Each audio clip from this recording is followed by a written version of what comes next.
जय हिंद दोस्तों, welcome to रोजगार पर। तो आइए शुरू करते हैं आज का करंट अफेयर। आज का पहला प्रश्न है, अंतर्राष्ट्रीय अनुवाद दिवस कब मनाया गया? तो अंतर्राष्ट्रीय अनुवाद दिवस 30 सितंबर को मनाया गया।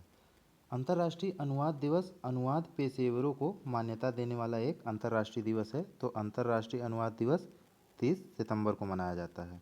अगला प्रश्न देखते हैं, हाल ही में किस दिल्ली का नया चीफ सेक्रेटरी नियुक्त किया गया है? तो किसे दिल्ली का नया चीफ सेक्रेटरी नियुक्त किया गया है? तो राजीव वर्मा को दिल्ली का नया सेक्रेटरी नियुक्त किया गया है। चीफ सेक्रेटरी राजीव वर्मा को। किसने सीमा सुरक्षा के लिए एआई संचालित कमांड सेंटर लॉन्च किया है? तो ये बीएसएफ ने एआई संचालित कमांड सेंटर लॉन्च किया है।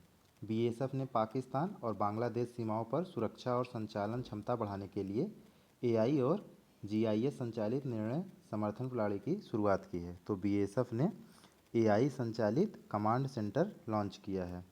अगला प्रश्न देखते हैं, हाल ही में किस देश के खिलाड़ी क्रिस वोक्स ने संन्यास की घोषणा की है? तो क्रिस वोक्स किस देश के खिलाड़ी थे? ये इंग्लैंड के खिलाड़ी थे जिन्होंने अभी क्रिकेट से संन्यास की घोषणा की है। तो ये इंग्लैंड के खिलाड़ी थे क्रिस वोक्स। हाल ही में पूर्व सैनिक कल्याण पर राष्ट्रीय सम्मेलन 2025 का उद्घाटन हुआ। तो ये नई दिल्ली में राष्ट्रीय सम्मेलन 2025 का उद्घाटन किया गया है। अगला प्रश्न देखते हैं, हाल ही में प्रधानमंत्री मोदी ने किसकी आत्मकथा की प्रस्तावना लिखी है? तो प्रधानमंत्री मोदी ने किसकी आत्मकथा की प्रस्तावना लिखी है? तो जॉर्जिया मेलोनी की। पीएम ये जॉर्जिया मेलोनी इटली की प्रधानमंत्री हैं। तो जॉर्जिया मेलोनी की आत्मकथा आई एम जॉर्जिया की प्रस्तावना प्रधानमंत्री मोदी ने लिखी है। तो जॉर्जिया मेलोनी सही होगा। अगला प्रश्न देखते हैं,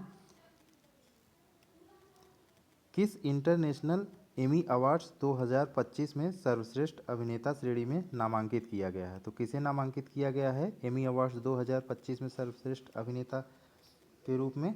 तो ये दिलजीत दोसांझ को नामांकित किया गया है। अगला प्रश्न देखते हैं, हाल ही में कहाँ बेस्ट ऑफ इंडिया मेले का आयोजन किया जाएगा? तो बेस्ट ऑफ इंडिया मेले का आयोजन ये मॉस्को में किया जाएगा। अगला प्रश्न, हाल ही में कौन 2029 तक सोनी पिक्चर्स इंडिया का नेतृत्व करेगा? तो 2029 तक सोनी इंडिया पिक्चर्स का नेतृत्व कौन करेगा? तो ये गौरव बनर्जी करेंगे। अगला प्रश्न, हाल ही में किसके द्वारा लिखित पुस्तक सेम हार्ट सेम वर्ल्ड का विमोचन किया गया है? तो सेम हार्ट सेम वर्ल्ड का विमोचन ये डॉक्टर मनीषा वी रमेश के द्वारा किया गया है। हाल ही में भारत और किस देश ने पहली रेल संपर्क परियोजना को मंजूरी दी है? तो रेल संपर्क परियोजना को किसने मंजूरी दी है? भारत और भूटान ने पहली रेल संपर्क परियोजना को मंजूरी दी है। अगला प्रश्न देखते हैं, हाल ही में कहाँ एशिया के सबसे बड़े अपशिष्ट जल उपचार संयंत्र का उद्घाटन होगा? तो एशिया के सबसे बड़े अपशिष्ट जल उपचार संयंत्र का उद्घाटन होगा तो ये दिल्ली में होगा। हाल ही में सुमित अंतिल ने पुरुषों की भाला फेंक F64 स्पर्धा के फाइनल में कौन सा पदक जीता है? तो सुमित अंतिल ने स्वर्ण पदक जीता है। पुरुषों की भाला फेंक F64 स्पर्धा के फाइनल में स्वर्ण पदक जीता है सुमित अंतिल ने।